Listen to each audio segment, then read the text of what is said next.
Yeah. Please tell me that I can't, that I won't, that I fail, that I'll never make it out, yeah. Please tell me all the bad, never good, fill my head full of every single doubt, yeah. Please say any negative thoughts, I pop off when I hear people say I cannot. I get off to the thought of proving everyone wrong, I won't stop to the top, so you better back off and get lost. I'ma stay loud, stay proud, never running out, never heading south. I'll be spreading out, call it word of mouth, can't put me down, I'll be getting loud. You can have me doubts, not what I'm about, have your fucking clout. It be raining now, I keep making sound, go another round, bitch I'm legend bound, can't stop me now. You don't wanna fuck with me, a slow burn like a disease. Just tell me that I can and I'll show you things that you couldn't believe. Just tell me that I can. Just tell me that I can. Just tell me that I can. Just tell me that I can.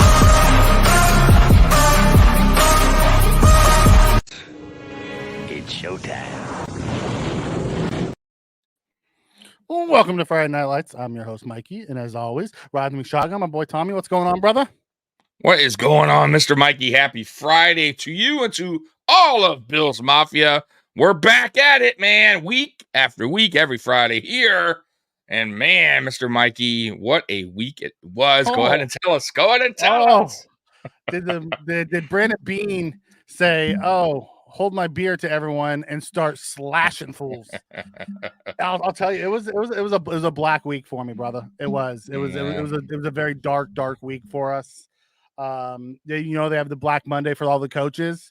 Yep. Bill's Mafia had a rough go this week, as some of the beloved guys. Now, don't get me wrong. Yeah, it needed to happen. Mm-hmm. Like some of them didn't even play for us anymore. Some of them were trending downwards on the decline. But you go back 7 years ago, and some of these guys were cornerstones for this turnaround, and it hurts. Yeah, it's heart-wrenching. But when you look at it, you have people like Kansas City who went through this a couple years ago, and now look at them. They've turned the corner. They let a lot of their guys go, and then it's just rough. It's rough. But before we get to that, there was some around the league news today. Yeah, that dropped. Baltimore Ravens signed Justin Matabuke to a 4-year, $98 million deal. Now, I saw that. That is the Big top guarantee. of the top. Yes. What was it? 75 million guarantee with 53 million guaranteed at signing. So we'll have to wait until the numbers actually come out to find out how long it is. What the true guarantee is. It might be like if it's 4 years, might be a 3-year guarantee, and then they have that 4th year option. Vaughn got the 6 years, 120. Really, it was like a 3-year 50 something that was guaranteed or something like that. So that happened today. There was news that came out about Russell Wilson visiting both the Steelers and the Giants. What's your thought on the Russell Wilson thing, where they just ate $85 million?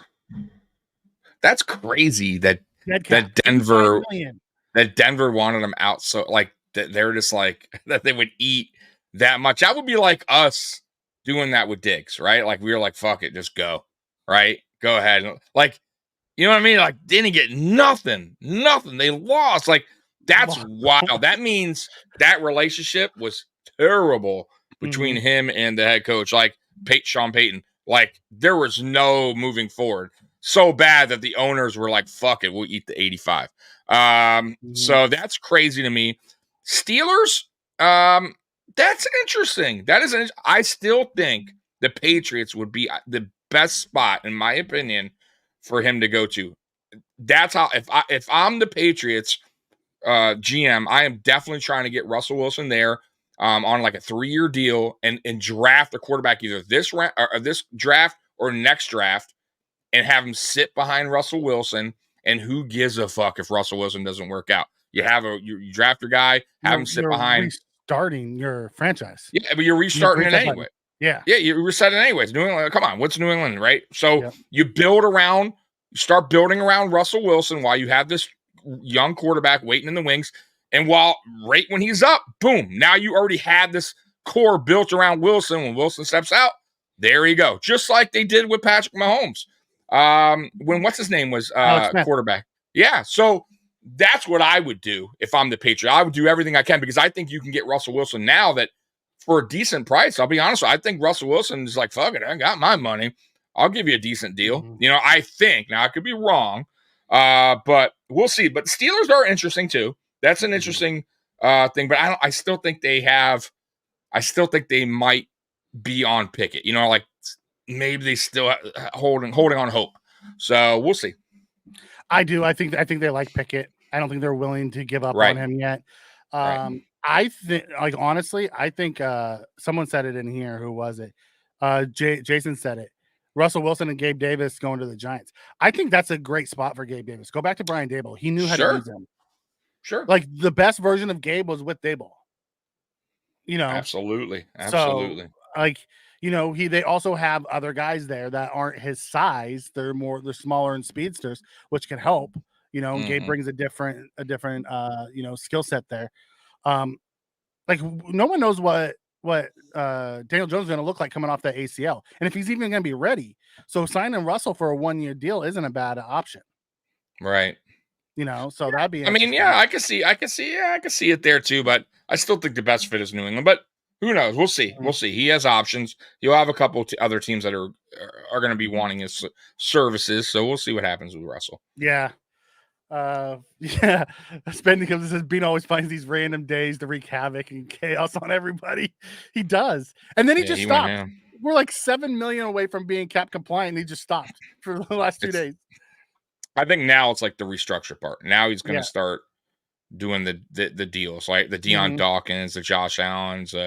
Now he did do Von Miller's, which was smart. I like that one.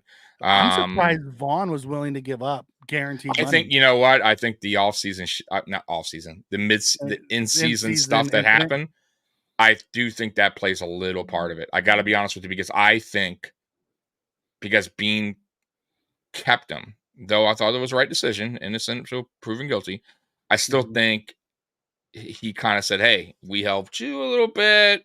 You know what I mean? We stuck with you during that. Help us out here. Like, I think it's a little give and take, right? But I think I could be wrong. And also, too, he's saying, look, right? You didn't, ACL, we paid you a whole year. You didn't really do anything. You know what I mean? You gotta, and this thing's going on with you. We're still sticking with you, but you got to give us something back in return, right? Like, you got to help us out, too. And I think that played a part of it. I'm just saying I could be wrong. But I heard, though, that it was either that or they're going to cut him. Like, that's what I heard and eat it. That could be wrong. That was just a little rumor floating around. It was the narrative from Spot Rack is where that came from. I don't know how much that is I don't think true. they would have done that. I don't think so either. But who knows, right? Who knows? But Vaughn also wants to be a GM. So he needs to understand that side of the business. And, sure. Vaughn also has made a shit ton of money. And and he has the ability to, if he has a good year, to actually make more money. More money. I was just about to tell you. So really, right, it's actually almost benefiting him what he did if he plays well. Right. And if he doesn't, he knows it, then it's on him. You know what I mean? Or it's just his time. His time has come to an end almost, right? Like I don't think it was if it was anybody other than Brandon Bean, who he tends to really respect, has been job shadowing, that would have happened. I really don't. I think it's just a relationship. I think he loves what the Bills are. I think he wanted to be part of the team. I think he also wants the team to be able to go out and get guys. And that's what his contract prevented some of that stuff. Exactly. Well, that's why I said the give and take. Like, I feel like they have that relationship where Bean was like, he backed him when, right? He also didn't do anything crazy. Didn't talk down of that, he had a bad season. So I think it was like he understands the ins and out of the business, like you said as well. And listen, man, if this team wants to win, some players are going to have to make decisions like that, right, to help the team out. It's just the way it works, man. Yeah. The cool thing was, because he was willing to do that at the end of this year, if we can still cut him. If he wouldn't have done that, we wouldn't have been able to, because we would have had to push some of that money down, and it would have backed us in that corner. Rory says, willing to bet Vaughn got some of that money under the not likely to be earned, but it'll be likely to be earned. Yeah, it's sacks. It's all tied to sacks and wins. Absolutely. You know, like if he gets 2 sacks, he gets $1 million. If he gets 4 sacks, he gets $1 million. If he gets 6 sacks, he gets $1 million. If he gets 10.5, he gets $1 million. If he gets 12, he gets $1 million. Anything over 12, and then if we gets 12 plus, we win the AFC conference. You know, the conference championship. We go to the Super Bowl. If he has more than 12 sacks, and we go to the Super Bowl, he gets all $20 million. That's kind of and nobody will complain. Nope. Nobody right here in this chat will complain. Trust me. If he pulls those kind of stats, when we get to the Super Bowl, nobody's going to be like, oh, the fucking contract. Like, yeah, I don't give a shit. If you perform that well, you earned it. As Brandon Bean said with the whole Josh Allen trade up, everyone said I gave up too much, you know, but if he didn't work out, I'm not going to be here. And since he did work out, no one gives a shit. Same thing with the Vaughn contract. You know, if he has to pay him $20 million next year and it messes up our cap a little bit, but we went to the Super Bowl, is anybody really going to care? Right. Nope. Right. Yeah. Nope. And Spin, you're right. You know, because he didn't have any sacks last year, they're all not considered to be likely to be earned, which allowed us to have that savings because all that will be pushed in next year's cap, which we have money. Like Bean, what he did this week cleaned up our books moving forward. Yeah. It's crazy. You know, it's nuts. It's you know, but that was one of them. So let's get to some of the around the Bills that have left. So we saw the release of Jordan Poyer. We which kind of tells me that Micah Hyde's gonna retire. Oh, come on, Mikey, come on. That, but they talked about it. They weren't sure. So that kind of makes me. The letter to me was the stamp that. I mean, I think they were still holding out hope. I think the Bills were still holding out hope. I really do.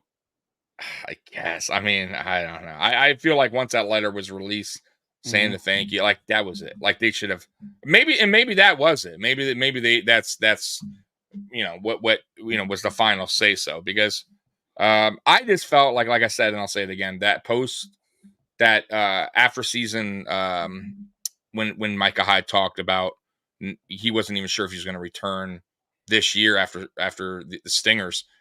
Those are stingers, Mikey. Like, I mean, like, you know what I mean? Like a lot of players, like you could tell he was nervous about even return. Like he, you know, so that right there is honestly, it's not about him playing at a high level. It's more about his health and his neck. Right. So like, I think that's what the ultimate decision was. And that's why he's retiring. I think it's smart for him to retire, man. It's a wrap. Now I think Jordan Poyer gets another 1-year deal somewhere. Yeah. Trey White, let me tell you, did Dan Mitchell lose? I don't watch Dan Mitchell. No offense to Dan Mitchell. You guys doing his thing there. He's great numbers. Yep. But I called. Listen, I'll be honest with you, Mike. You know me. I called this during the season. I thought after that in. Right after he got hurt, you called it. I did. I called it. I told you guys that day that it happened. He threw his helmet was the end of Trey White's career in Buffalo.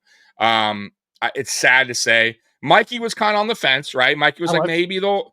And I just felt like the money, unless he worked his contract out. But even that, my issue was, Mikey, was what are you really going to get out of Trey? Because I still felt like, he played better to start the year, but I still felt like he took a little step back, right? And he still played good, don't get me wrong, but now you're coming off 2 major injuries.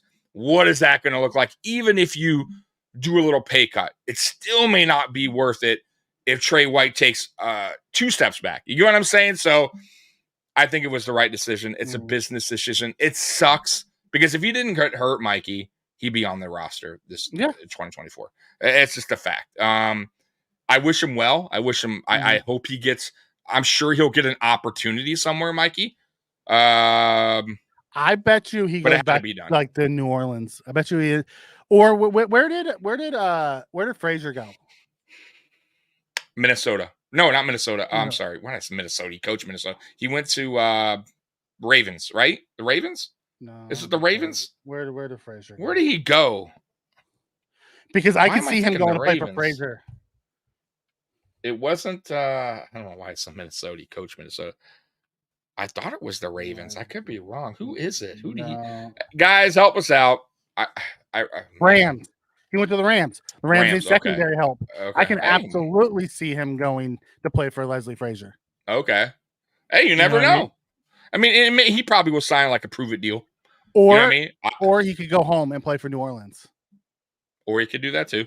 But if I'm a GM, I'm still not. I'm still doing. It'll be a 1 year. It'll be a 1 year deal because he's also probably won't be healthy to start the year. He's probably gonna, Absolutely right. Yeah, absolutely right. But I think he'll get an opportunity again. Mm-hmm. I just, and maybe we'll kick ourselves. Maybe Trey White will come back and be the Trey White. Oh, but I just don't see it happening. Spin if he's an All Pro in 2024 after starting the year on the PUP list, that's gonna be impressive as shit. Yeah, I'll be interested to see. I can see both Poyer and Trey ending up in LA to end their years with Frazier. They loved Frazier. Sure, you never know. I always listen. I'll watch those guys. I'll always watch certain guys that leave here that I respected, that I like. I can see two other teams. I can see Poyer going to the Bears, because with Tremaine and those guys there, I can see him going there, or I can see him going to the Giants because he loved Dayball too. True. Yeah. True. Everyone seemed to really like Dayball that was on the Bills team, offense or defense. They just seem to love the guy. Yeah, and he might be another 1 year cheapy deal. Not cheap, but I think I bet you if he goes to the Bears, he gets more money than he would anywhere else. Yeah. They're not winning. They're not winning the Super Bowl in Chicago. No, they're not. Not anytime soon.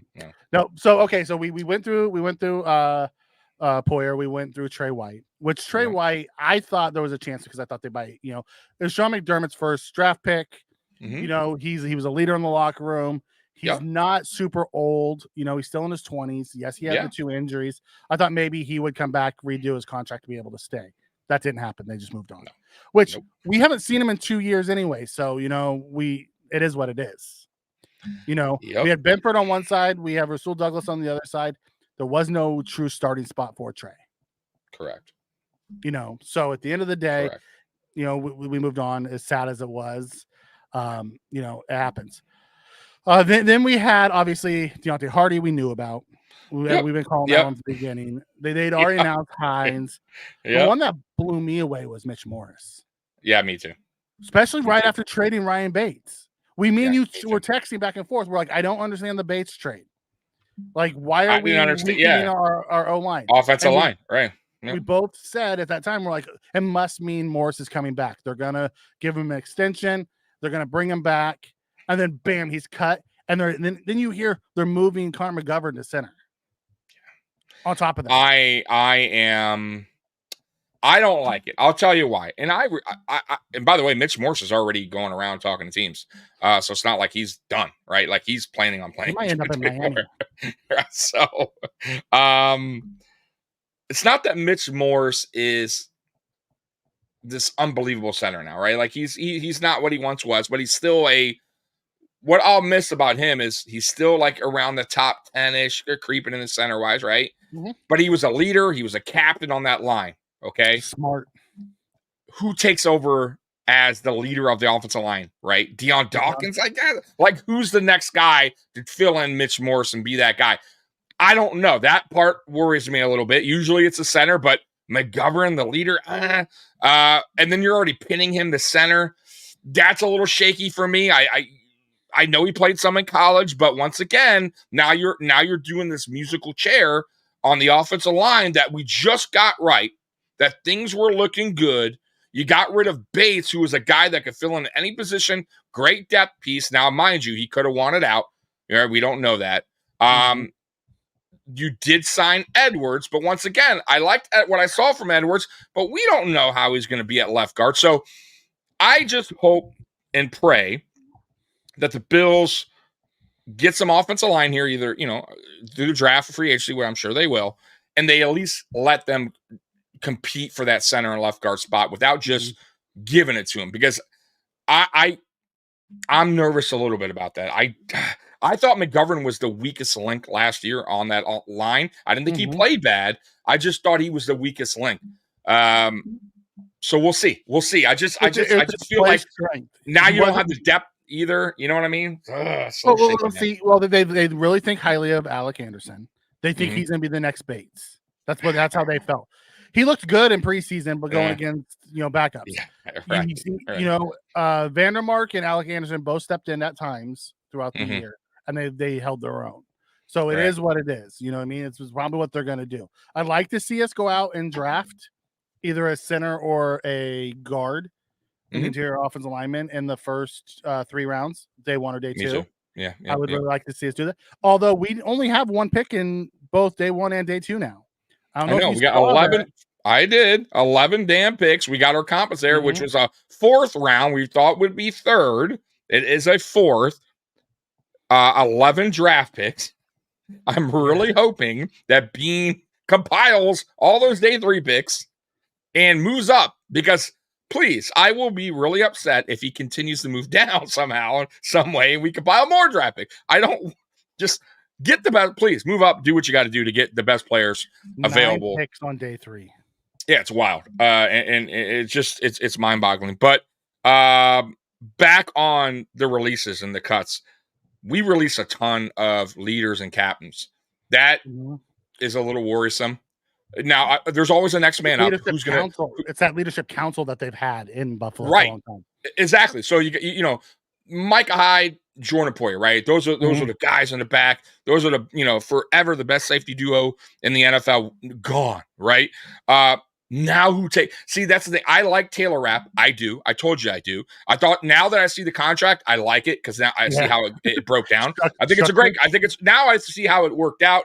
I like it. I think it's perfect. But can he lead the team? Can he lead that defense? Can he be that leader back there? I don't know yet. That's a little scary for me because he's going to be probably working next to a rookie, right? More than likely, or maybe a free agent, maybe a vet comes in, but it's a brand new cast, right? Brand new crew back there. So the leadership part is a little worrisome because it's kind of fresh, and you got a defense coordinator taking over. That's not Sean McDermott. It's not just the defensive coordinator. We have all new position coaches as well. True. We only have one position coach returning. Right. That's it. Correct. You are right. Everyone else is all brand new on the coaching, both offensively and defensively. We have Cromer on the offensive line still, and we got a new wide receiver. Yeah, we have a new wide receiver coach from last year. Those were the 2, but then we brought in some new, like Mike Shula's gone. I know they didn't. Yes, they got. Yep. So we saw a huge turnover inside the coaching staff, and they went young. They went with a youth movement on the coaching staff. Now it looks like they're turning that same page in the roster and starting to go young. Yeah, with the roster. I don't mind it. It's just man. It's like we said it last week when we said that. I think this Brandon Beane's very important off season for him. A lot on his plate. A lot of moves are going to be made that a lot of Bills Mafia is going to be. Some are upset about. Some are going to be understanding about. I'm totally understanding on most of them. Mitch Morse one. It's like, to me, Mikey, it's like, okay, I almost felt like Brandon Beane probably knew he was going to release him, after that, this fall, the 2023 season. Why didn't you draft a center when there was available last year instead of keep trading down when there were some good centers in last year's draft instead of compiling so many damn draft picks? Now we're having a guy we're just throwing in there we think maybe could do it. Like, it's like, I don't understand some of the moves. I know he's done it in college, but I think the plan always was, because we were talking about the plan. I truly believe the plan was to sign McGovern and move him to center because he played center in the pros too. He played center for the. Well, we initially thought it was Bates. No, I mean we initially for years thought Bates was, at least the last 2 years, Ryan Bates was going to be that guy. We said it. We talked about it. So that was odd, is what I'm saying when they traded him. So Bates was never in plan then? Like after that? Because they gave him the extension, right? They gave Bates the extension. He actually had a contract offer. What was it in 2022, Mikey, or 2023? Ryan Bates. He had the contract offer initially, I think, from the Bears, right? At the end of 2021, I think, because we've had him for the last. I think it was the same team, right? The Bears. Yeah, the Bears signed him and then we matched it. And we gave him that deal. And then we've had him for the last 2 years, and then we realized we weren't going to use him for whatever reason. and really we moved them on to the Bears. They must have saw something in McGovern, or I mean, obviously, Cromer. I mean, Cromer. Listen, he's the offensive line coach. I love him. I think he's great. So if he feels that way, certain way, then we'll see. But I still think it's dangerous when you just like what they did with Dotson last year. When we moved into the offseason, Dotson was the guy, right? Like Bean was like, hey, Dotson right now is the front runner. I just don't like that. And it didn't work out. Oh, draft yourself a center. Get yourself a veteran center. Dotson actually had one of the best years he's ever had in the NFL. He did, but we also had to tweak his way position. We used him. He played outside, not inside. Right. And we had to like pull him out and serve. Like he wasn't I get where you're going with it, but we have to give McDermott a little credit for, Well, I mean, hell, if he found a way to work Klein, I figured he could find a way to use Dotson.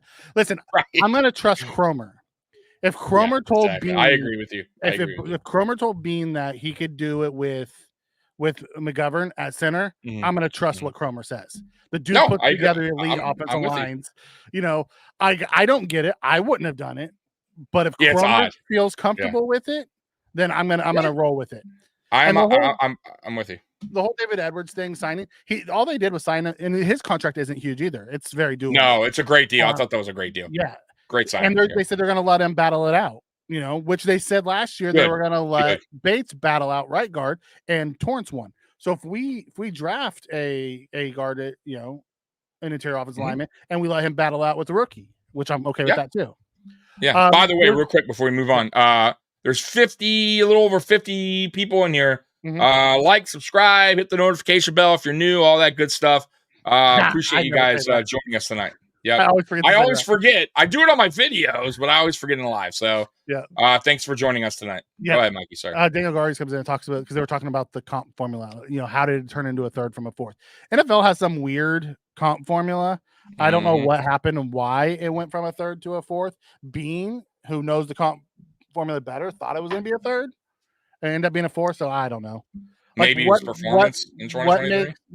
What makes I'm just guessing. All by contract, the size of the contract. Yeah, I don't know.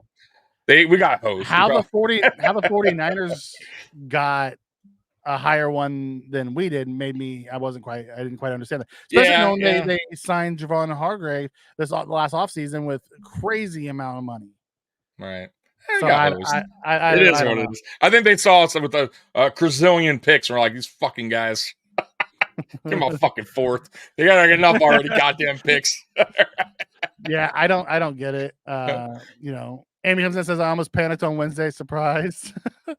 Bean has pulled some awesome shit out. Yeah, he listen, I think Bean has earned the right to be trusted. Like, did I like that we moved on from Morris? No, because I thought that was the best offensive line we had. I was excited about returning our entire offensive line.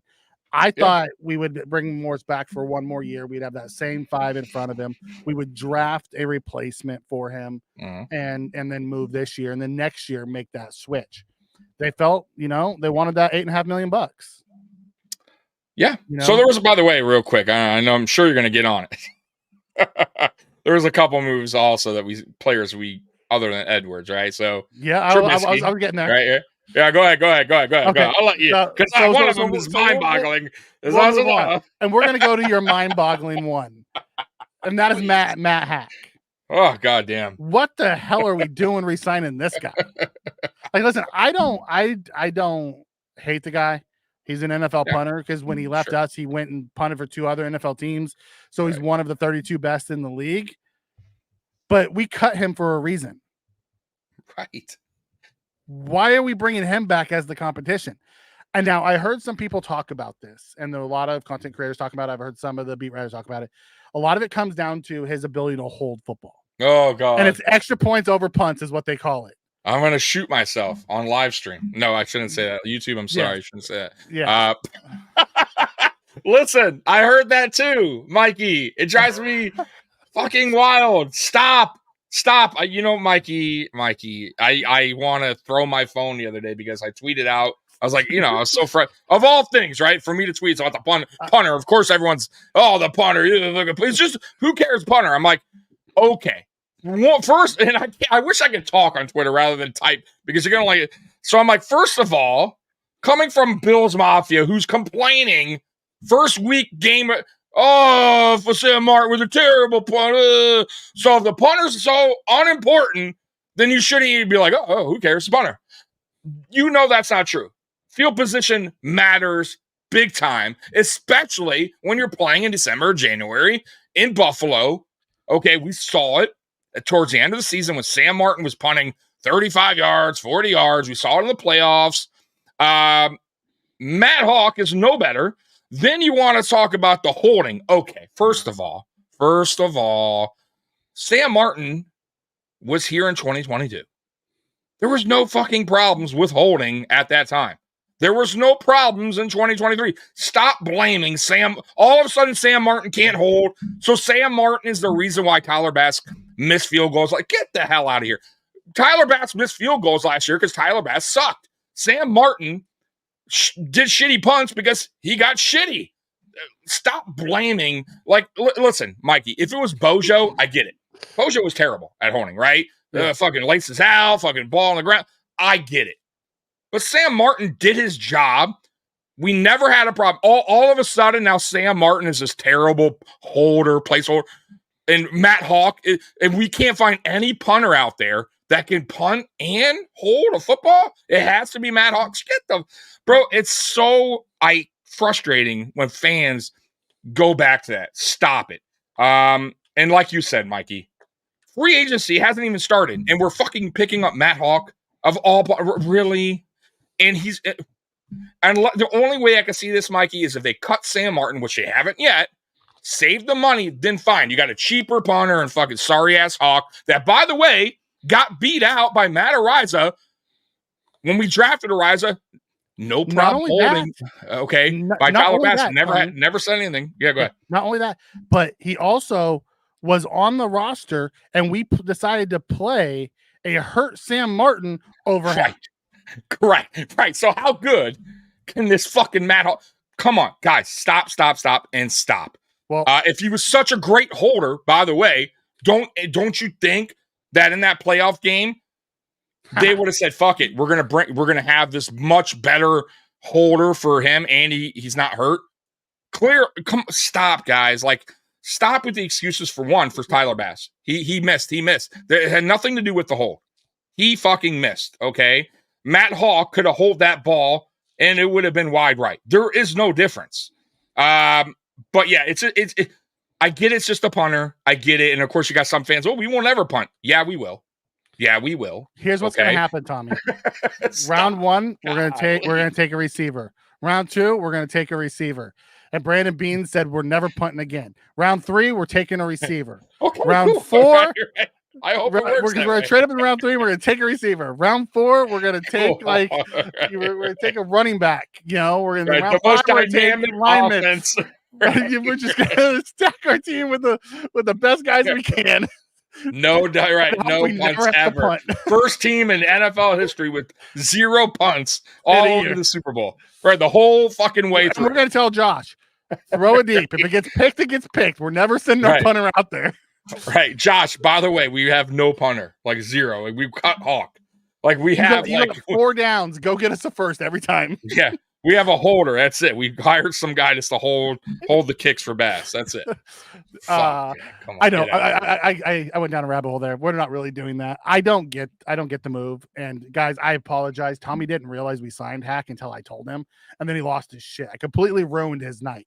Oh, he was already upset about all the releases, and then I told him we signed Hack that same day, and Tommy lost it.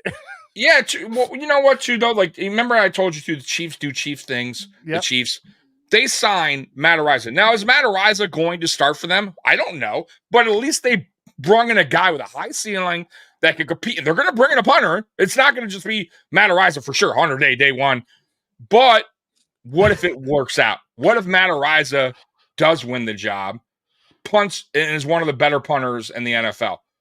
I'm just saying. Now, I'm not saying he would have came to us, and I'm not saying Matt Araiza would have been the answer for us, but it's just moves like that. He was supposed to be the answer for us. We drafted him to be the answer for us. I agree. He won the job.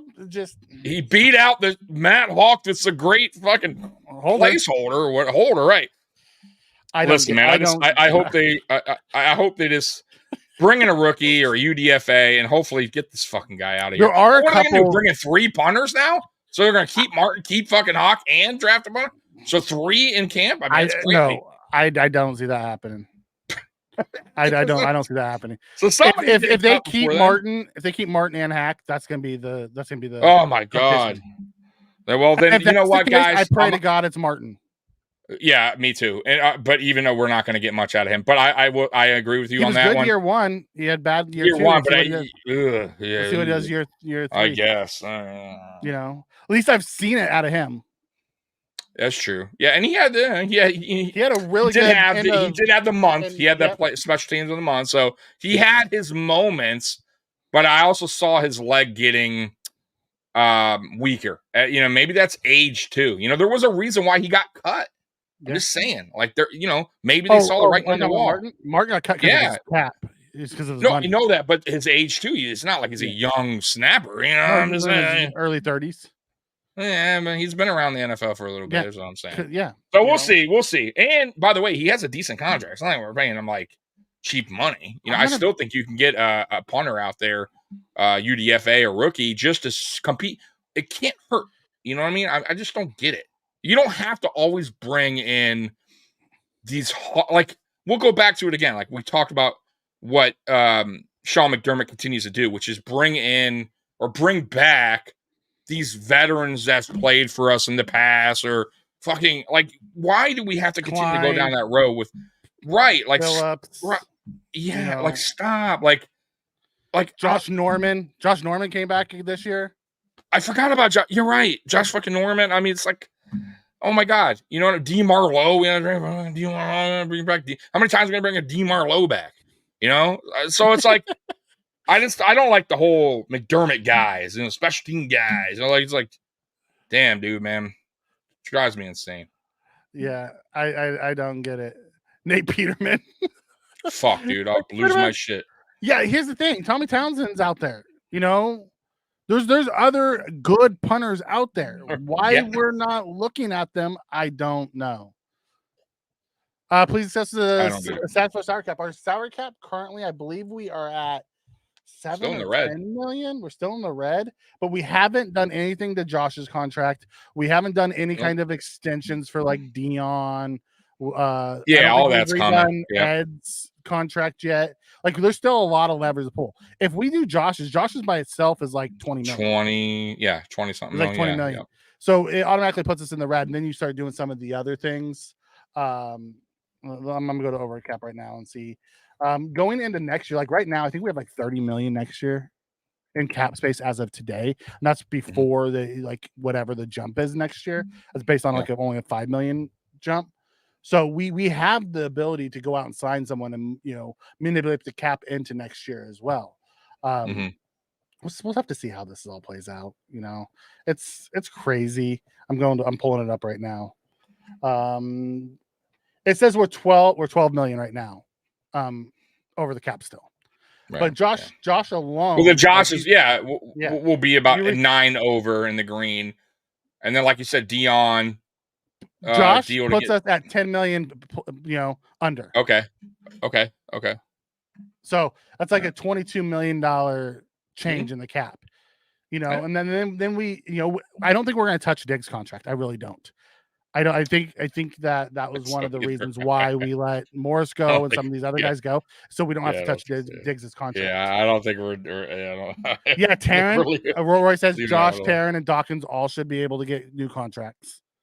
We restructured Rasul, but we didn't extend him, which is so he's still on his last year. We could still restructure Oliver because he's first year of his new deal, so we have the ability to restructure him. He's going to be here a while.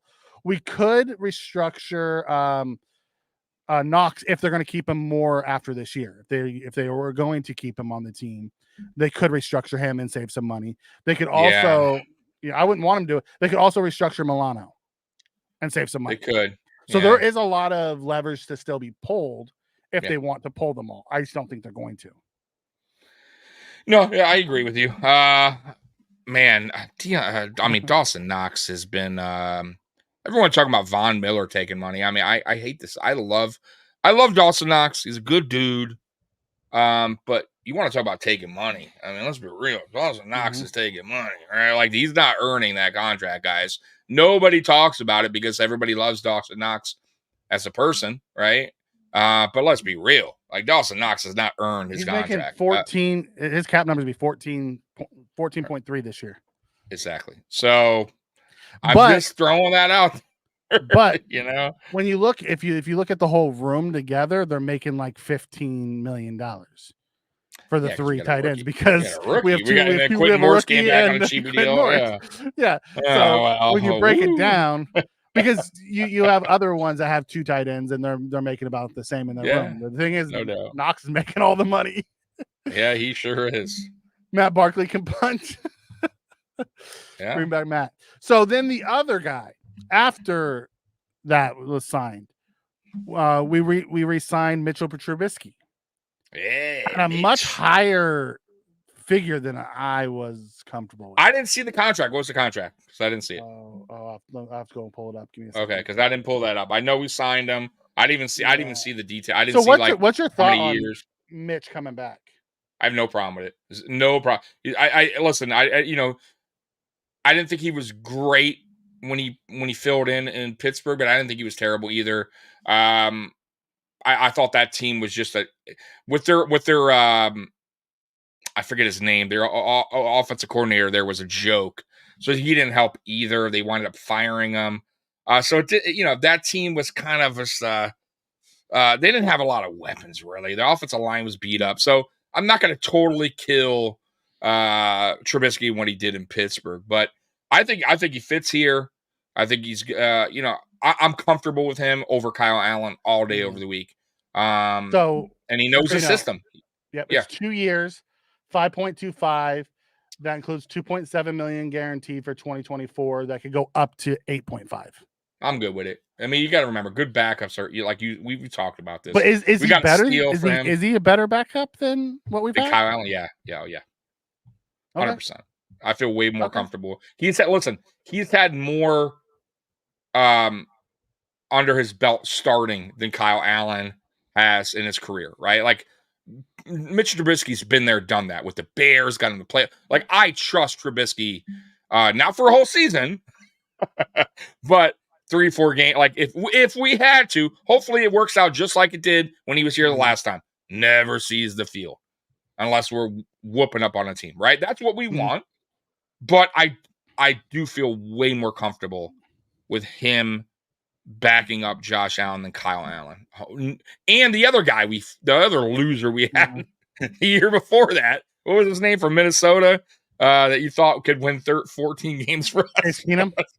I didn't say 14 games. I just thought he said all season. Somebody said fuck no. I thought he was better than Teddy Bridgewater. You thought Bridgewater was better. I thought Keenum was You're better. Right. Bridgewater was just as bad. That's true. That is true. Chewy comes in and says, could the Bills ever restructure Josh's contract where they swap money for interest in the team like the Penguins did with Lemieux? No. There is a NFL rule that they can't do that. However, there's nothing in there because years ago, the Cowboys signed DeMarcus Ware, and they gave him a percentage of the parking as part of his contract. Wow, I didn't know about that. Yes, it's interesting. So there's other ways that you can get creative to that, but no, you can't give him part of the team. It's part of the issue why the Dolphins got in trouble with the whole Tom Brady, Sean Payton thing when they tried to bring them both to Miami. They wanted to give them part of the ownership, and they ended up losing a first-round pick for it. Maybe the concession stands in the new stadium. Give him a percentage of this. At some point, they're going to bring Josh back to the table and redo his deal, not restructure his deal, so they can spread the money out more and give him a pay raise. At some point, that's going to happen. It probably won't be this year, and maybe next year when we have to take our medicine on it. They may just rip it, because Kansas City just did that with Pat. They just ripped his up last year and gave him a raise, and which allowed them to tack more years on and spread it out. Ain't nothing wrong with that. They're winning 3 Super Bowls. They got a crap ton of money because of it. Right. Exactly. That, and their entire defense is young. Outside of Chris Jones, it's all young. What the Bills are going through this year, the Chiefs did 2 years ago. Yeah, we just got to get it right. Yeah. With the young guys. That's the problem. We're so used to what we had what we had that 2024 is going to be so interesting, especially on defense for me, because I'm so used to having, the key guys back there, and they're gone. So it's like Poyer and Hyde's been a mainstay for 7 years. Yeah, so it's gonna be just and Trey, Trey's too. It's just it's crazy. It's really is to see, man, like we've been doing this podcast game for since 20. I've been doing it since 2020, and it's just like I'm so used to this team. Like, you know what I mean? Like, of course we have our draft, the new guys that we draft, but for the most part, it's been the same group of guys for a long time, core guys. So it's like, I'm telling you guys, 2024 opens up. It's gonna be a little like I'm gonna have to get used to everybody. On the offense. The offense is bringing back. Was it 9 of the 11 starters? So we have no Gabe, no Mitch. The rest of them, we're bringing back 9 of our 11 starters. Now we will be adding in different playmakers. You know what I mean? So, but the offense is going to be the more, have more continuity than the defense is going to. As we're bringing in all brand new D-line, along with the D-line coach. Our linebackers will be back. We'll have both Milano and Ben Bernard back for our linebackers. But then our corners, we are bringing back our 3 starting corners: Douglas, Benford, and Johnson. And then we also have Kair in our back pocket. But but I will say this though, Douglas was Douglas. Let's be real; it's going to be his first season with us. Even though he played last year, he only played. Great. He was great. I'm just saying, but this will be his first full season, so it is still kind of new to have that guy starting day one. We didn't, you know what I mean? Week 1, sorry. And Benford obviously been here a little bit, so. But you are right. Dane might be back. Maybe we'll see what happens with Dane. But then brand new, safeties, Rapp filling. Even though Rapp was here last year, Rapp was a rotation guy, right? It's going to be interesting. I'm telling you, man. And we don't even know who we're picking up in free agency. We don't know where the draft's going to hold. Defensive tackles, right? We don't who's going to be next, lining up next to Ed Oliver. Who's going to be our edge? Is Vaughn starting week 1, or is it going to be? Are we going to draft an edge? Are we going to bring in another key free agent edge? Maybe we get lucky, like we did with Floyd, and he starts over. You never know. But it's going to be a new core of guys that we're just going to all have. The defense is going to look different. We're going to, and not only that, but we're going to have to realize going in, it's going to take some time for those guys to gel. They're not going to come out the gate as elite. Right. It's going to take time for them to gel because we're going to have a bunch of new guys. Rapp resigned. He was one of the guys who resigned as well. So he'll probably take Poyer's spot in the lineup, and he fits more Poyer than he does Hyde. When he played in Hyde's spot, he was playing out of position. When they dropped Poyer down and he played in the Poyer spot, he was much better. So I'm fine with that. He was, but here's my concern with Rapp. Just a little concerned. I love the signing last year. Remember, we talked about it a million times. I thought that was a great signing. He could go in the box. I liked that he was flexible. But here's my concern. He did get injured multiple times last year, and he's a rotation guy. So it's not like he was out there full time. So he has a little bit of injury history, and dating back since in the Rams, he also had a little injuries bug is going as well. That's 1. 2. He plays really physical, and that could be part of why the injuries pile up. And 3, because he plays so physical, I notice he does draw a lot more flags than Poyer and Hyde did, because sometimes he delays the boom a little late, a little high. These are things he's going to have to work at if he's going to be a starting safety for this team. You get what I mean? So those are my concerns when it comes to Rapp, but I believe in him. I like the things I see from him, but there is some red flags there, or I should say red flags. There is some things that he needs to work on to be better, right? To be that guy, to fill those shoes of Jordan Poyer, not just come in for a couple games while Poyer's getting healthy and then go back on the bench. You get what I'm saying? So that's what I want to see from him. But you also have to remember, we're not going to have Jordan Poyer and Micah Hyde back there. We've been spoiled for the last 7 years having the best duo in the NFL.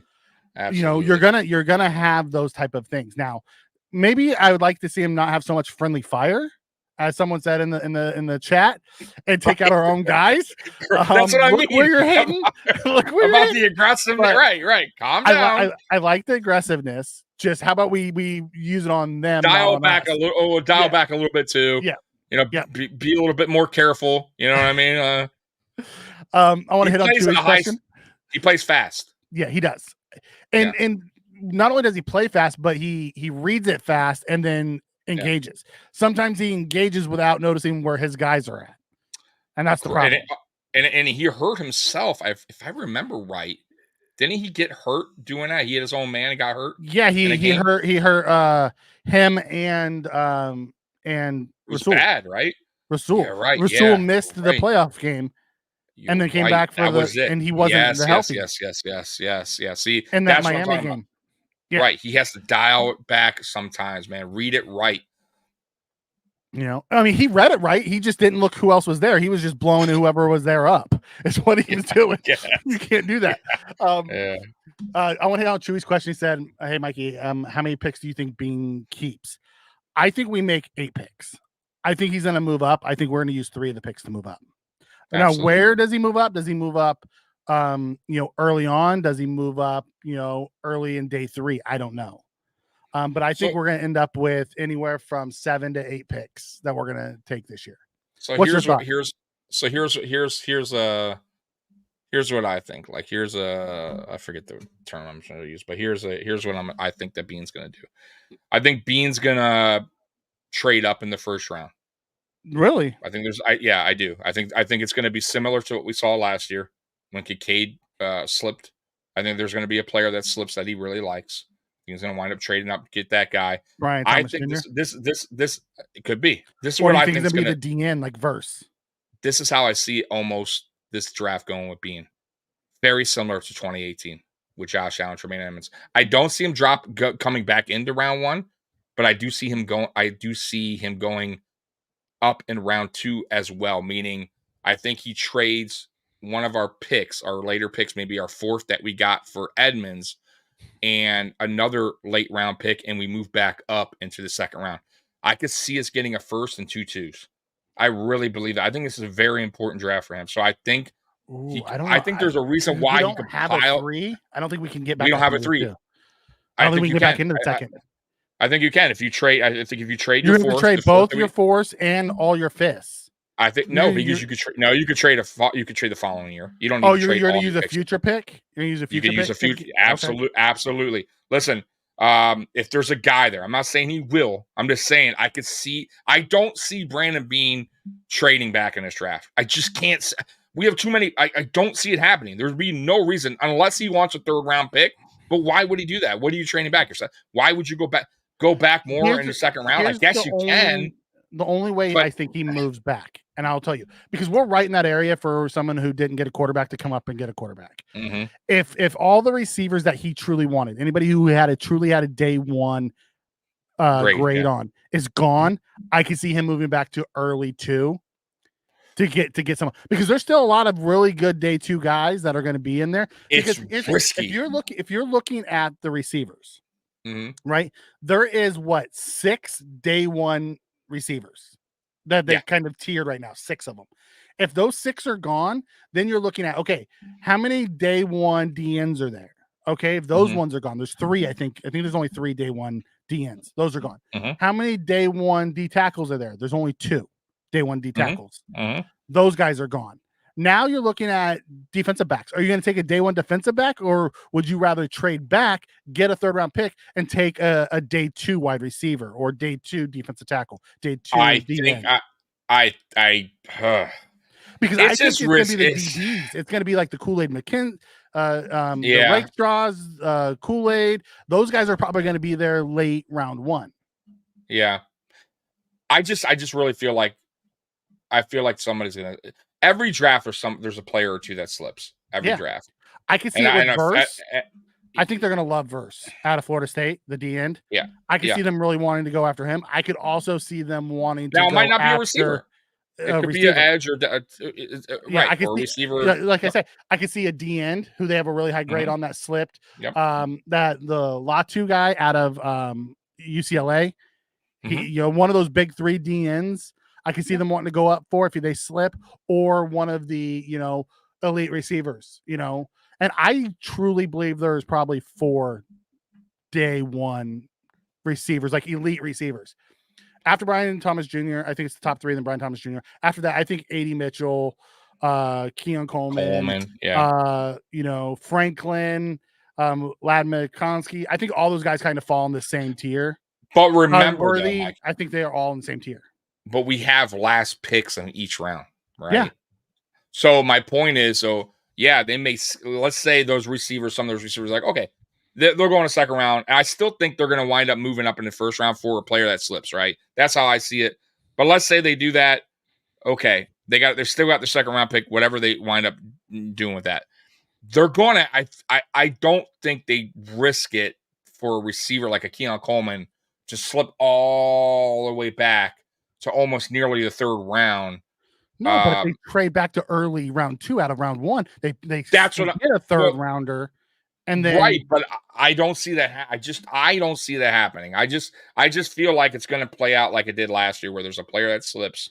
Then if he's going to move up in round 1, he's going to have to use a pick from next year in order to go up, because not having that third rounder is going to kill him.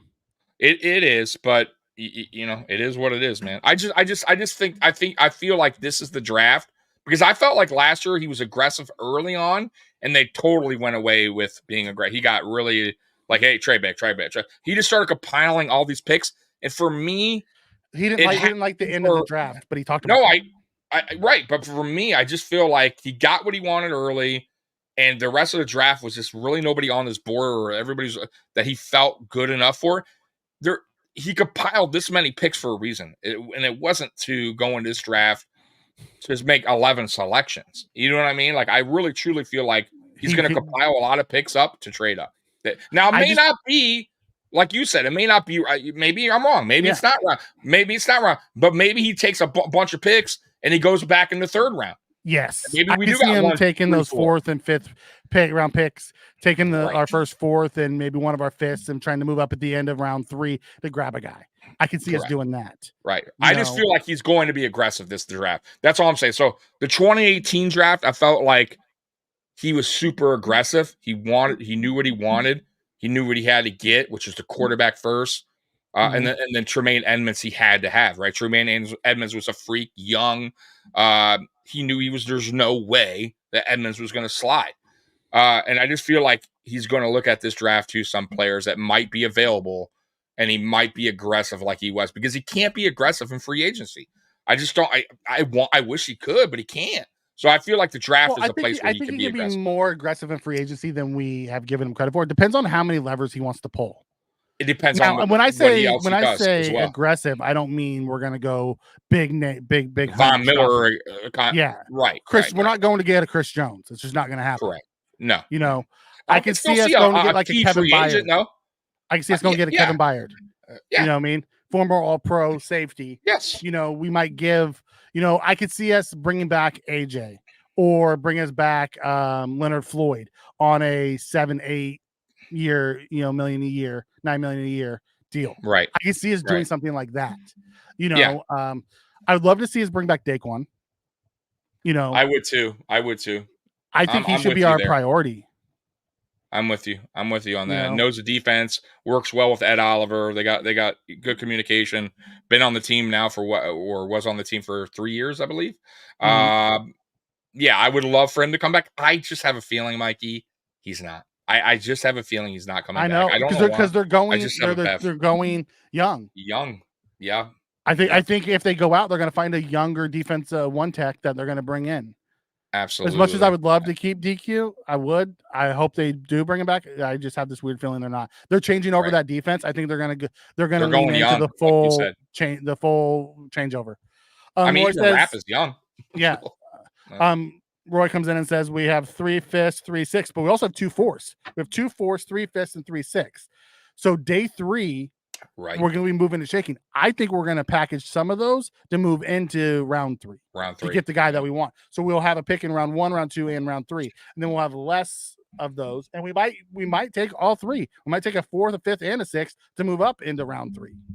Mm-hmm. Depends on how high we want to go into round 3. Yeah. Mikey, how much does your team normally need to draft 7 regular picks? I think it's about $2 million, 2 point something million. Greg Thompson over at Cover One does a fantastic job covering this.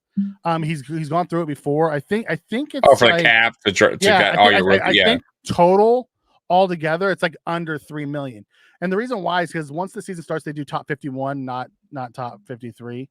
And some of those guys, the late rounds, it's like your first round pick has like the first year is like, depending on where you sit, their slot. Where we're at, I think it's right around $2 million. And then the rest of them all come out to like maybe $2 million. So it's like what, 3, 4 million. It's not crazy. So that it's your first round. That 10 million that we're getting from Trey, Greg Thompson had said that's going to cover the signing of the draft plus all the end season moves he wants to do. So any money that he creates right now can all be put into the team this year. So when he pulls the lever on Josh and and then we're 10 million, we have 10 million to spend. So any money that he creates moving forward is all money we're going to have to spend in the off season or on the free agency this year. Because he has that 10 million chip coming, that's going to cover all the other stuff that we need. Right. Someone said it in the chat earlier. It says he doesn't need to have the nest egg like he used to because he already has that coming in the Trey White. Yeah. Damn your feelings, Tommy. Are the Bills going to switch up the defensive scheme? That's a good question. No. That's a good question. I don't. As long as McDermott's in control, I just don't see it happening. McDermott had a different scheme over what we played last year's scheme was different than what it was before. He was more we knew that when he took over. We talked about this the offseason of 2023 that compared to what Frazier brought to the table, he's going to be more aggressive. And he was, but I still felt like we weren't always aggressive when we should have been. And it kind of went too back aggressive when we shouldn't have been. Exactly. So it was it's hard to explain, man. I just still feel like we struggle getting to the quarterback or bringing down a quarterback. We still, like you said, Mikey, I feel like sometimes we don't know when to be aggressive at the right times, when not to be. It was kind of all over the map. Though our defense, once again, regular season wise, played very well, and really was a reason why. Yeah, but it's the postseason where we have our meltdowns, and we also had a lot of injuries. But no, I don't. I feel like this is still McDermott defense, even though we have Babbitt's defense. Yeah, but I still feel like he's definitely going to have his hands on it. Now, hands on offense? No, I think that is totally out. I think he understands that now. I'm telling you, I think that hit piece kind of woke him up a little bit.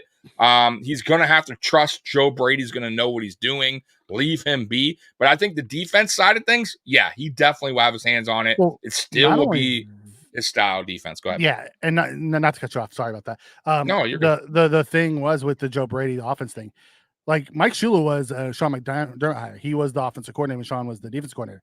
The fact that he let Brady, let his contract expire and Brady bring in his own guys tells you everything you need to know. That Sean's going to tell Brady, be the offense coordinator, handle the business, and he's gonna work with Babbitt to get this defense the way they want it because they're redoing the defense. Right. Like for the last 7 years, it was kind of let it run. You had your guys out there who were your core guys, and it just ran, and it worked in the regular season. Right. It didn't work in the playoffs. Right, and I respect. I'm still not a fan of McDermott, but I do respect some of the decisions he's making.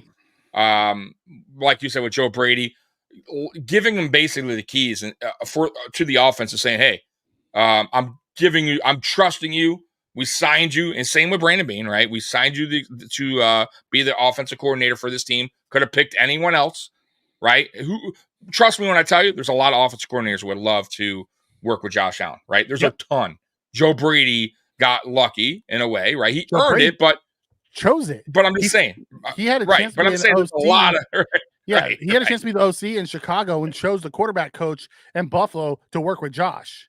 Right, which is smart, right? Yeah, smart. But I do like I'm hoping that that's true. That McDermott finally, because I don't think he did it with Dable, I don't think he did it with Dorsey, and I'm praying and hoping now he does it. He does it with Joe Brady. Where okay, Joe, you build your offensive, build your coaches. You have right, Cromer. your coaching staff, right. You right, exactly. Like here's your here. Go do you your got Cromer in the room. Right. You bringing in your guys. It's your offense. Go for it. See, I think bringing in Curry was a big one.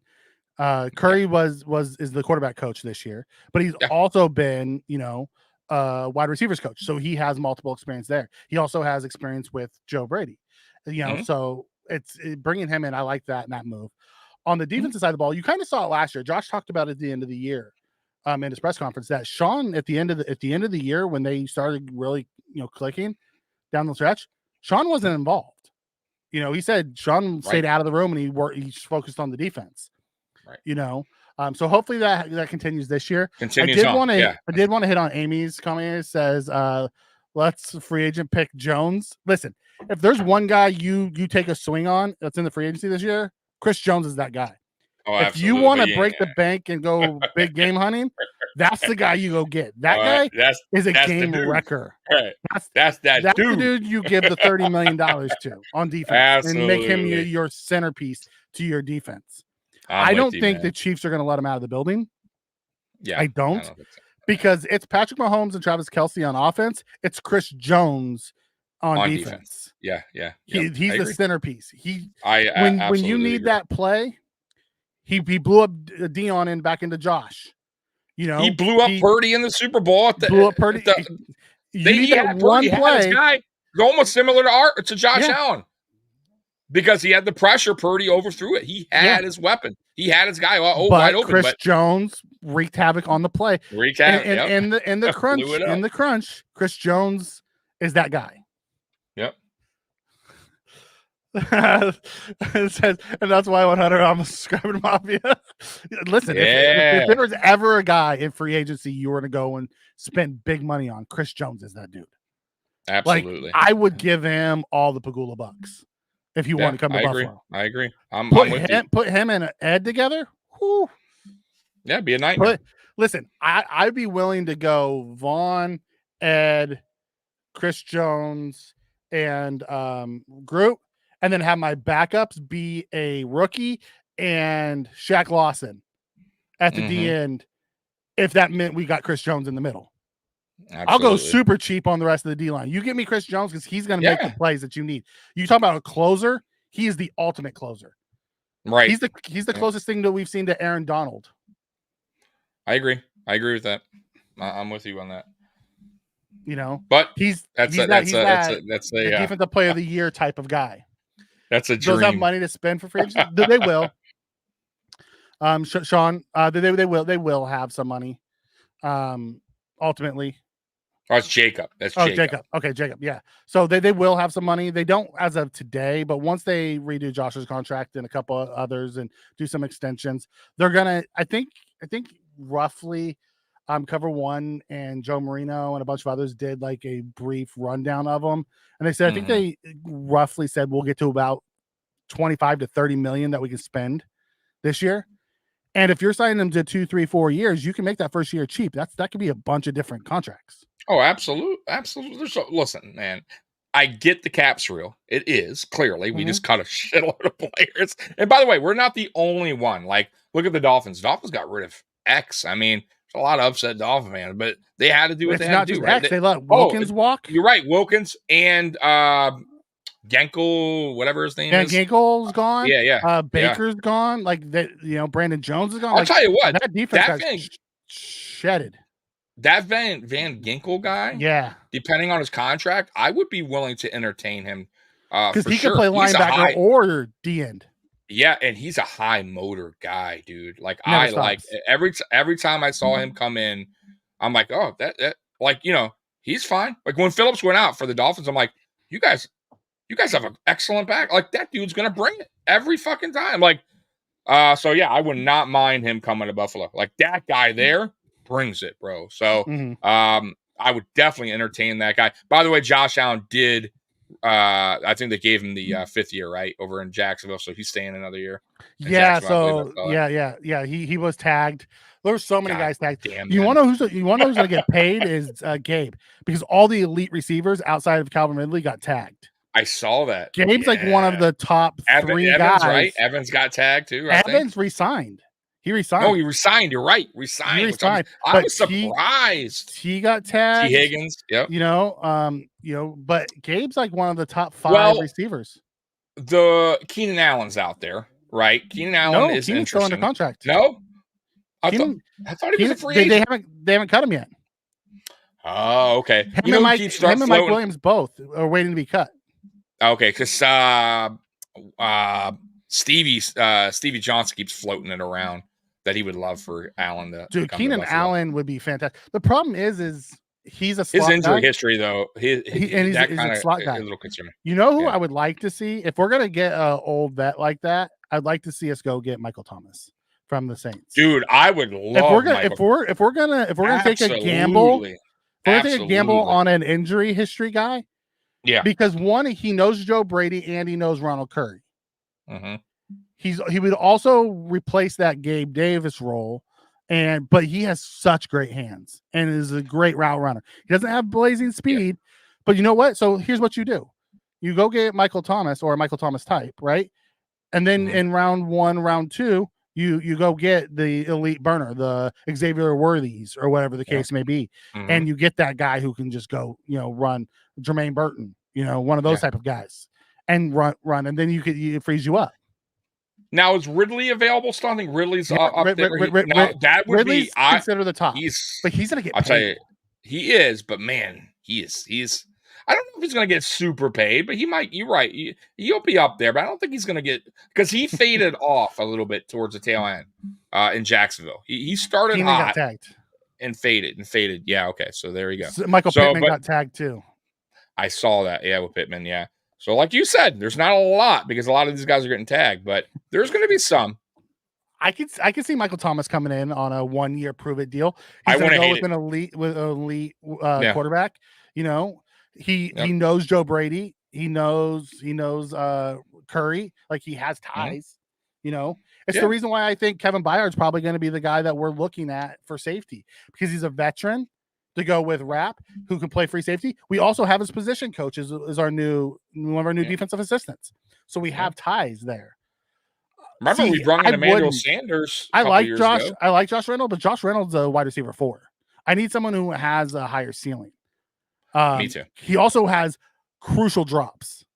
Oh man, playoffs he was brutal, man. I do like Noah Brown, but I think Noah Brown's going to get more money than Michael Thomas, because Michael Thomas has been hurt for like the last 4 years, every year.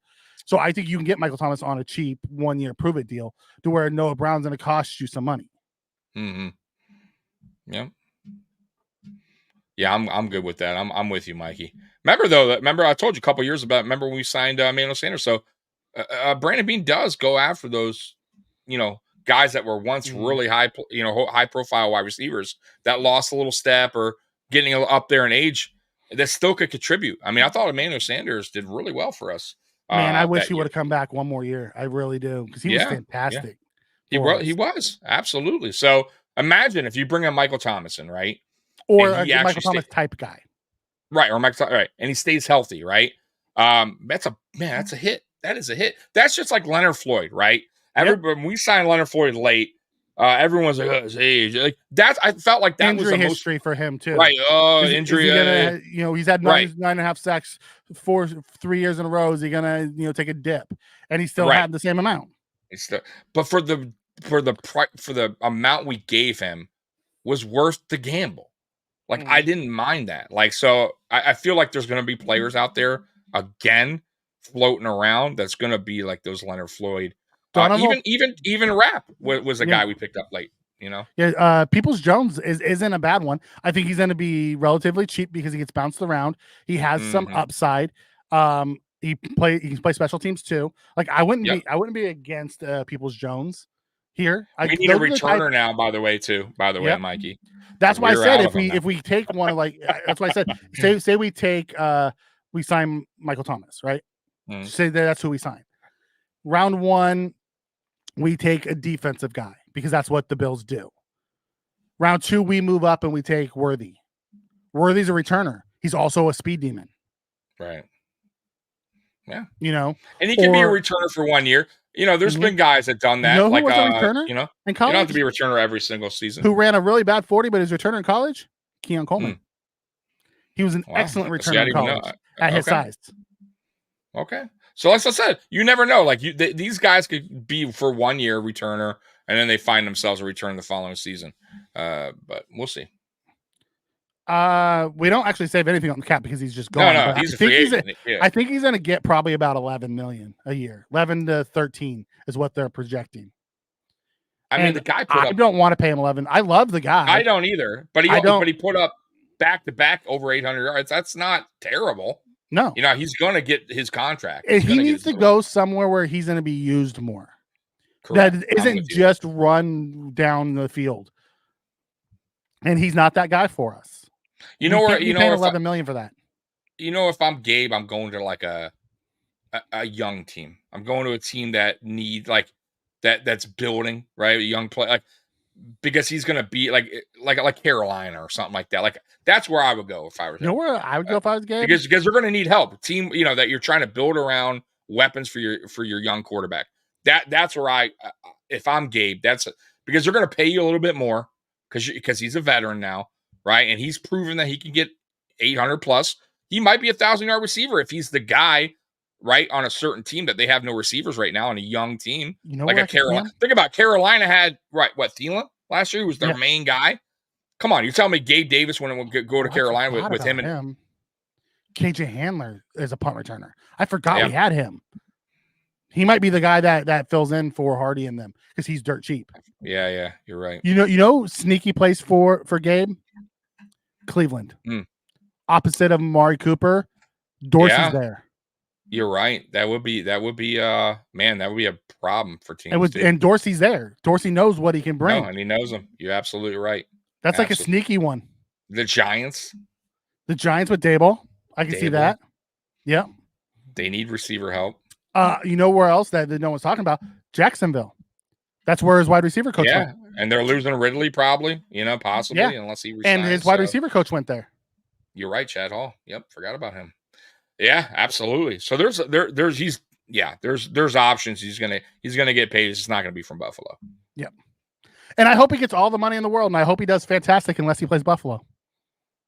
I love Gabe. Gabe was a great leader. He just didn't fit with us. Gabe needs to get 20 million. No, I'm with you, Spen. Give him 20. I hope someone gives him 20. Give him 20, please. I don't think he was terrible for us. Where we drafted him, he was good. Round 4, I believe. You want Worthy round 1? Woo, that's no. I'm not on that train. Yeah. 165 pounds, round 1? No, thank you.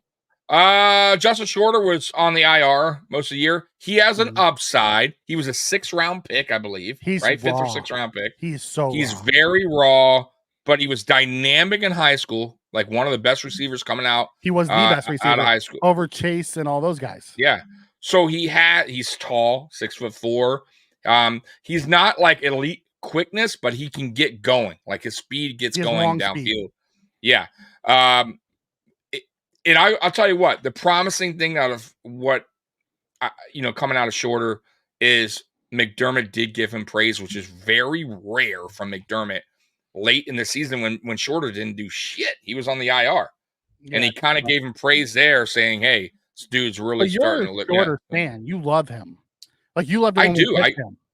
I think he has potential. Now, he's going to be on this team for a little bit. He's not going anywhere. He's a rookie deal. So, I think he has an upside, but who cares if you don't work out? Who gives a shit? He was a 5th round, 6th round pick. What is he? 6th round? 6th round. Am I messing that up? 6th round. Okay, who cares? If he works out, we're all going to be going back at that draft and going, "What a fucking great pick!" And if he doesn't work out, we're going to go, "Oh, who gives a fuck?" Well, if he doesn't work out, he's another practice squad. Just like nobody's giving two shits. Isaiah Hodgins did for year after year. I think he fits in the Isaiah Hodgins role. You know, that borderline back end roster. I agree. The difference with Shorter versus Hodgins is Shorter can play special teams. Yep. And I will say what they're liking is the height and the injury history. Because if you remember, Hodgins also battled through that since we drafted him when we had him initially. Couldn't stay on the field. Dynamic in training camp. By the way, Shorter was too. Shorter was making hella plays in training camp until he got hurt. So it's same with Hodgins. And then boom, IR. Same with Hodgins. So we'll see this year if he could stay healthy. That's the key. Staying healthy through camp and then preseason. Because we never really got to see Shorter, but one game in preseason. I believe he caught the touchdown, if I'm not mistaken. And then we didn't see him again. I don't. Red comes in and says Gabe probably ends up in Kansas City. I don't see that. Gabe's hands are a little shaky, and they already have a bunch of shaky hand wide receivers. I don't. I just don't. I don't see that happening. Like, hey, listen, if it happens, fantastic for Gabe. Go get your money, brother. That's what I say. It's just.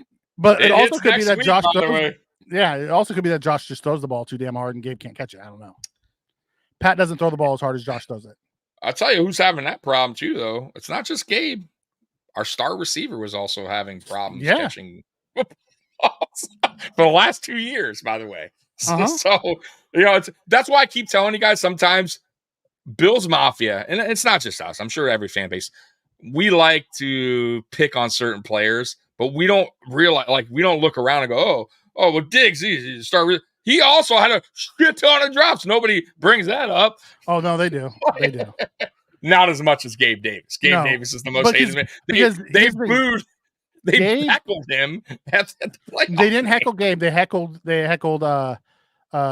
Bass, and Gabe stuck up for him. That's what happened. Oh, I heard them saying, fuck you, Gabe. You fucking sorry. That was after Gabe started cussing him out for giving Bass shit. That's where that came in. Well, shit, Gabe, I'm glad as a leader, stuck up for his guy. Gabe would have yelled at me. There was a whole breakdown of what happened.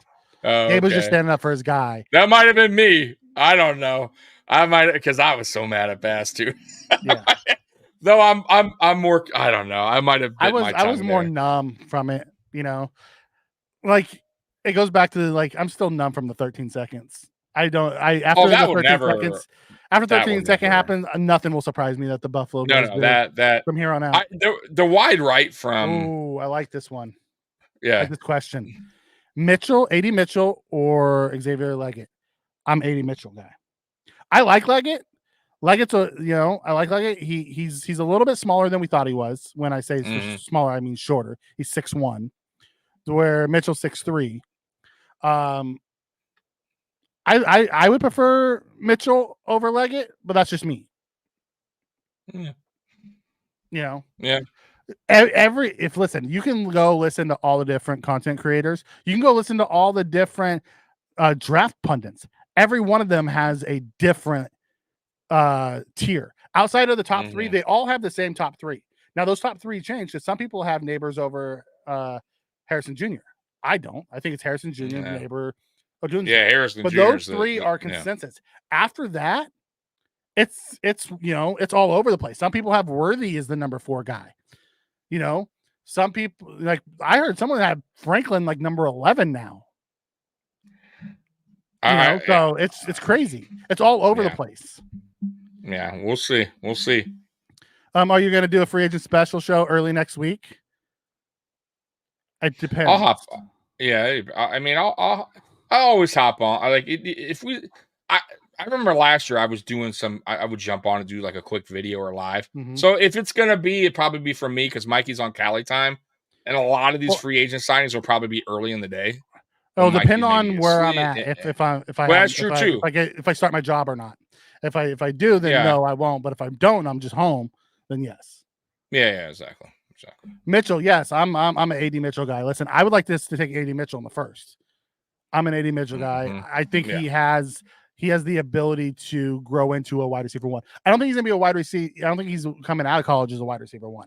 But I think he has the ability, the ceiling to be a wide receiver 1. Mm-hmm. I think he comes out of us as the Gabe Davis type. Those long, deep ones. The difference is he has crazy speed and great hands. Now, if it's not AD Mitchell, you know, a lot of people are really down on Keon Coleman because of his 40. I'm not down on Keon Coleman because of his 40 because I think his game speed's better than his 40 speed. Very much like Gabe Davis's game speed was better than his 40 speed. Yeah, sometimes the combine, honestly, sometimes it doesn't always paint the picture, like, you know, show the whole picture. Like, there's certain guys that just have bad combines. It doesn't mean they're going to be a bad football player when the time comes to get on the field. Some players are just better when game time starts. You know, it's just the way it is. But no, I think the combine, I honestly think Bean loves when players like that have a bad combine because these scouts go to these games, bro. It's not about just one day, one run. Oh man, he's fucking terrible. Now, you know, he ran a bad 40, you know, first round. Now he's going to fucking late, you know, early second round. These scouts, bro, go to all these games, dude. They interview with these players. There's so much that goes into it rather than just one fucking day. But Bean loves that shit. He talked about it with like Gabe Davis when he had like a not the best combine. Okay, cool. Slip. He ran 4.5 something, and they're like, great. Yeah. I hope he doesn't run very fast. Good. I'll take because we know what he runs. We've seen his speed. We know what he can do. Okay, cool. Let him fuck. If that's what other GMs see, okay. So yeah, I sometimes the combine works in your favor as a GM when players don't have the best combine. So that's how I look at it. You know, it's great to see when a player runs fast, but you know, I want to hit on Spen's comment. He said, "How is he shorter than you thought he was? Did he shrink somehow?" He was listed as 6'3", like it was. He measured in at 6'1", just like Franklin measured in at 6'3", and he measured in at 6'1". He was listed at 6'3" and he measured in at 6'1". AD Mitchell was listed at 6'4", and he measured in at almost 6'3". He was like 6'2" and just a share. They're not always shorter. Accurate on that. Yeah, they're not. Always that's what I meant by like his he was shorter than I thought he was. You know, right. But still 6'1's not short. Like people were saying we're crapping on Franklin. He ran a 4.41. They're like, how dare he run a 4.41? He should have been faster than that. Ran a 4.41. When did that become bad? He had a terrible gauntlet drill. I'll give him that. He zigzagged and struggled, but that's not football. I'm not worried about that. You know, I'm worried about turn on game tape and watch it. The guys can play. Yeah. You know, I'm with you. Yeah, see, Chewy thinks Troy's overrated. Okay. I thought his tape says the dude can play. He's really fast. He knows how to get open, and he catches the damn ball. Yeah. I'm a film guy. I'm Coleman. with you. Keon Coleman, that's exactly his play speed is so much faster than his time speed. Absolutely. My only issue with Keon Coleman is he doesn't get separation. I'm with you there. Yeah, I'm with you there. I agree with you because the best way, guys, fuck the combine. It's fun and everything, but watch the film. And I'm with Mikey there. The separation is probably the biggest issue when it comes to Keon Coleman, but he's also the best 50-50 catcher in the college, coming out of college. Like, that dude can go up and get it no matter who's on top. And so separation, I would love it if you got better with it. And who knows, when he gets in the NFL, works with better coaching staff, maybe he can work on his route. It becomes a job. Exactly. But listen, you're telling me if Josh Allen's throwing it up there, I want him. I want him. He's one of 4 guys I want going up to get the ball. Absolutely. I want Marvin in this order. I want Marvin. I want Neighbors. I want a Doomsday. I want Mitchell, and so he's one of 5. And I want Coleman. Of those, those are the 5 guys I would want jumping up to try to get the ball. Those are the guys that, get all day long. He has great hand like that. It would be. I'll be no matter where Keon Coleman winds up going. Give me those guys. I'll be shocked. Yeah, I'll be surprised if he winds up not being a really sure-handed receiver in the NFL. Like that dude. I think he's going to go round 2. I don't think he's going to go round 1 because he had the slow 40. So I think he goes round 2. But that could be a positive for Buffalo. What if Buffalo takes a defensive guy in the first round, then trades up and gets Coleman in the second? And I think everybody would be good for it. I think half of Bill's Mafia would freak out. They don't like him. Well, you'll love him once he starts playing with Josh. catching touchdowns. His thing, it doesn't matter who we don't have red zone. We don't got guys like that. We haven't had a guy like that. Like our guy was Gabe Davis for a little bit. Last time we had a guy like that was T.O. We talked about this.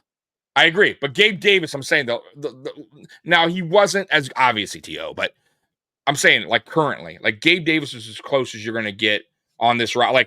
Like going up and get it. He was our tallest receiver at 6'2", I believe he was. But for some reason, him and Josh in 2023 had this weird miscommunication, and Gabe went to go back, and he was bad at tracking the ball. Like, he wasn't that bad in prior years. So I don't know what happened in 2023, but we need a guy that's better at tracking the ball. We need a guy that can go up and get it, who's taller, and that's Keon Coleman, man. I'm telling you that, like, he's one of them at least. There is other guys in the draft, but if he can slip down in a second, I would love it. That's why I said, Chewy, there's a chance that we go defense in the first round because that's what McDermott does, and we take a, in the second round, you're going to see the likes of, I don't know where Worthy's going to land because he ran so fast. Someone's going to probably might take a chance on him, but you're going to see the Legettes and the Colemans and the Rices, and those guys are all going to be day 2. Right. Javon Baker, no one talks about. He's one of my favorite receivers in this draft. At a UCF, he was former Alabama receiver who transferred to UCF. Dude's 6'1" and like almost 6'2", about 201 pounds. Can run all the routes. He runs about a 4.5, in like speed, but he plays faster. Like I would love to see him as a late day 2. So say we move up, right? So we go defense round 1, we go whatever round 2, and then we move up and we take him. I'd be okay with that too. I think he has the ability to be, or take Keon Coleman, then take a Jermaine Burton. Yeah. You know who I really would like to see us take in the middle rounds? McCaffrey. Yeah, McCaffrey's going to fall in that Puka Nuka type of lane. Where he's going to be better than where he's drafted. Too. Right. Yeah, I'm with you on that one too. He's a solid player, and he runs faster than his brother. He's bigger than his brother. He's like his dad. Player. He's like his dad. Yeah. Yep. So the Raiders will draft Worthy. Someone's gonna fall in love with that speed. He's 6'1". He's 165 pounds today. He'll probably play around 175 would be my guess. I think he got down so he could run that fast. But someone's gonna fall in love with that speed and want to take it. Like they took Henry Ruggs that early. He was the same type of guy, ran super fast. Can we just draft a punter in the first round? No. What are we, the Raiders drafting kickers and punters round 1? Right. So, so going into next week as free agent starts, it'll be fun.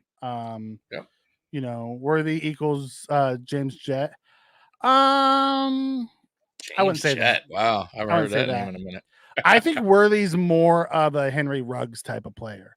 I think Worthy fits maybe the Devonta Smith.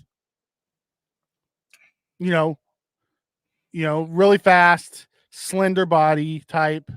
Tank Dell. That's the type of player that Worthy is. Now, knowing how well Tank Dell played last year, would you draft him in the first round this year if you knew? My issue was he couldn't finish the season because he got hurt. No, I know, but man, he was good. He was fantastic until they put him in the red zone and he got. But crunched. Injuries happen. I'm not gonna kill him over that, but I don't know. That's a tough question.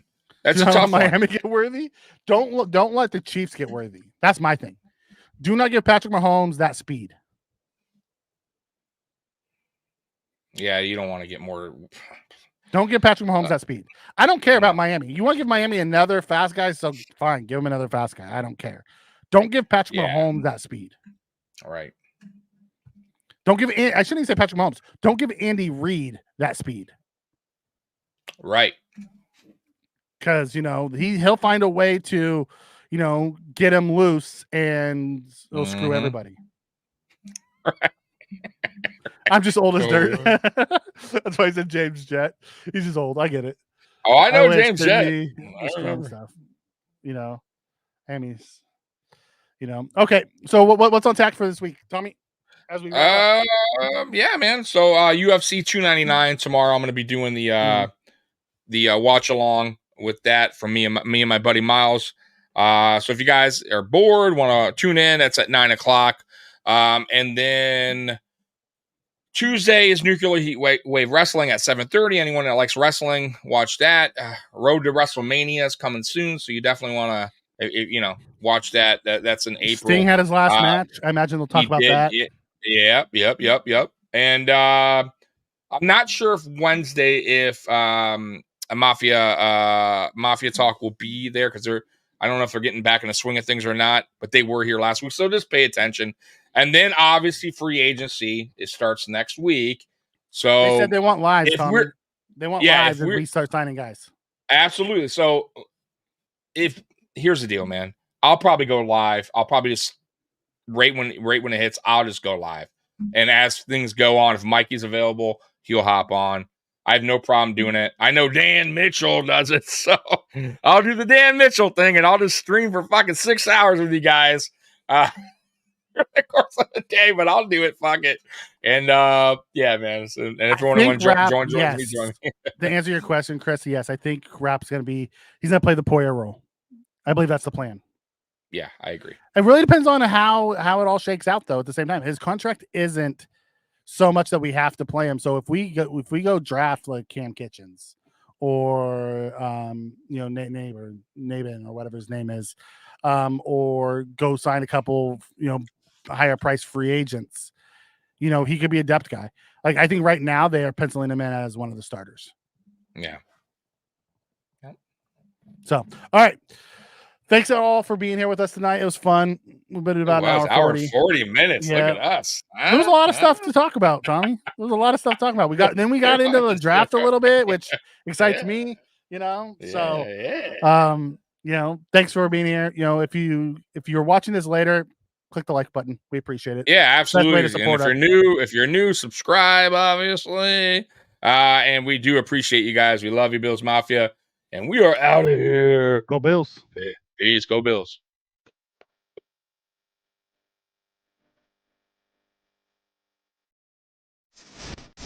Okay. There we go. He cut.